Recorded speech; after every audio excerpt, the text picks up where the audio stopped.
At sino po naniniwala? Again, sa pinakamalalim na pakiramdam mo ng pag-iisa, hindi ka nakakalimutan ng Diyos. Totoo po ba?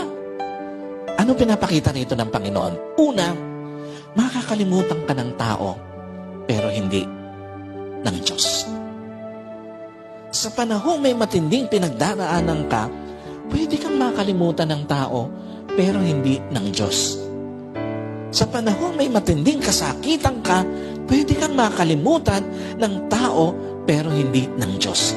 At sa panahong may matinding laban ka sa buhay mo, pwede kang makalimutan ng tao, pero hindi ng Diyos.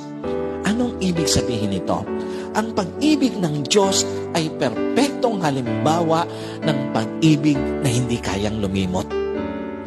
Ang pagkalinga ng Diyos ay perpektong halimbawa ng pagkalingang hindi kayang mapagod. At ang pagpapagaling ng Diyos ay perpektong halimbawa ng pagpapagaling na hindi mauubos.